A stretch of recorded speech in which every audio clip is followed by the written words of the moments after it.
शायर की शैतानी की साजिश से लेकर पाकिस्तान की एंट्री तक पूरी कहानी हम आपको समझाएंगे, लेकिन सबसे पहले बात संविधान की आत्मा पर प्रहार की करेंगे। जम्मू कश्मीर, जहां कल तक लोकतंत्र की दुहाई देकर चुनाव की मांग हो रही थी, आज उसी जम्मू कश्मीर में लोकतांत्रिक तरीके से चुने विधायकों ने संसद के सम्मान पर तगड़ा आघात किया।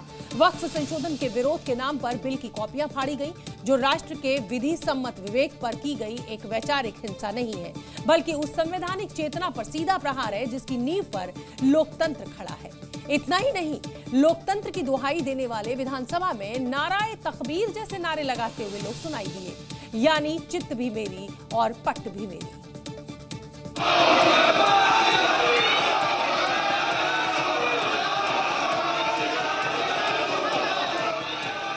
जैसे जम्मू कश्मीर विधानसभा विपक्ष का मजहबी मंच बन गई हो। लोकतंत्र की वेदी पर नाराए तकबीर और अल्लाहू अकबर के नारे, क्या विरोध के पीछे विपक्ष का यही असली एजेंडा था?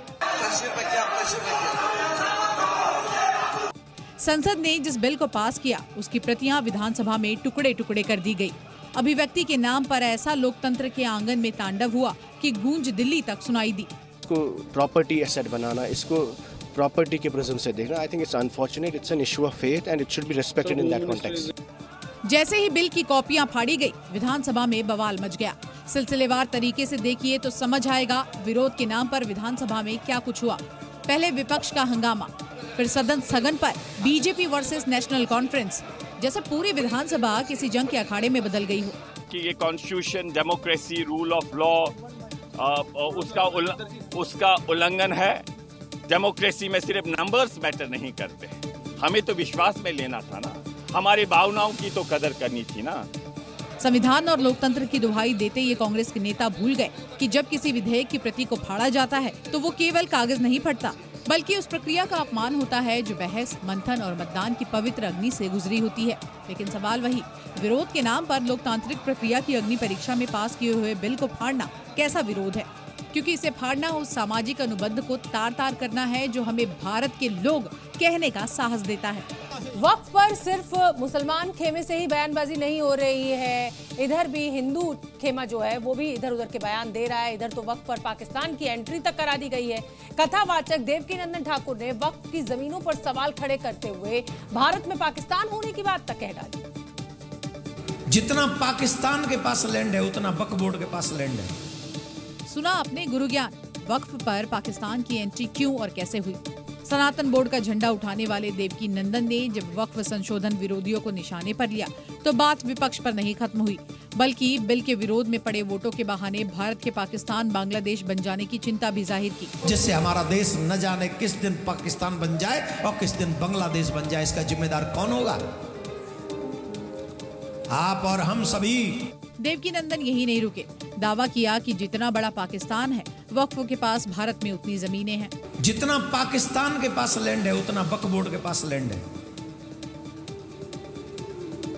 उतना ही। एक पाकिस्तान पाकिस्तान में, एक पाकिस्तान हिंदुस्तान में, और वो हुआ वक्फ बोर्ड बनने के कारण। भले ही ये बयान सच्चाई से कोसों दूर है, लेकिन देवकीनंदन ने अपने इस बयान के जरिए जरूर वार्निंग दे दी है कि अगर तुष्टीकरण की पॉलिटिक्स करोगे, बहुसंख्यकों के विरोध में खड़े होगे, तो सनातनी एक दिन सियासत करने लायक भी नहीं छोड़ेंगे। वक्फ संशोधन बिल पर नीतीश कुमार के स्टैंड के बाद बिहार में मुसलमान नेताओं का जेडीयू से मोहभंग हो रहा है और अब नीतीश कुमार की पार्टी में मुसलमान नेताओं ने बगावत शुरू कर दी है, जिसके बाद बिहार जेडीयू में भगदड़ मच गई है और नेताओं के इस्तीफे का सिलसिला जारी है। पूर्वी चंपारण के ढाका विधानसभा क्षेत्र से एक साथ 15 मुस्लिम नेताओं ने सामूहिक इस्तीफा दिया। इस्तीफा देने वाले मुस्लिम नेताओं ने खुले मंच से सीएम नीतीश के खिलाफ नाराजगी जताई। जेडीयू से इस्तीफा देने वाले मुस्लिम नेताओं के नाम आप इस वक्त अपने टीवी स्क्रीन पर भी देख रहे हैं। ये सभी नेता ढाका विधानसभा क्षेत्र में जेडीयू से जुड़े थे, लेकिन अब इन्होंने एक साथ पार्टी छोड़ दी है और नीतीश कुमार के खिलाफ बगावत का बिगुल बजा दिया है। जेडीयू की ओर से वक्फ संशोधन बिल के समर्थन के बाद से ही पार्टी में नाराजगी बढ़ी है। जेडीयू के मुस्लिम नेताओं के मुताबिक वो नीतीश कुमार को मुसलमानों का हितैषी समझते थे, लेकिन नीतीश ने वक्फ संशोधन बिल का समर्थन करके मुसलमानों का भरोसा तोड़ दिया और इसीलिए पार्टी के मुस्लिम नेता नाराज हैं। हालांकि जेडीयू इस्तीफे की खबरों को फर्जी बता रहा है, लेकिन चुनावी साल में पार्टी के अंदर बढ़ती नाराजगी एनडीए की सहयोगी जेडीयू के लिए नुकसानदायक साबित हो सकती है। वक्फ संशोधन बिल के खिलाफ मणिपुर के थौबल जिले में हिंसा की आग भड़क उठी, जहां वक्फ बिल का समर्थन करने पर भीड़ ने बीजेपी नेता के घर में तोड़फोड़ की और फिर घर को आग के हवाले कर दिया। ये टूटा फूटा बिखरा हुआ सामान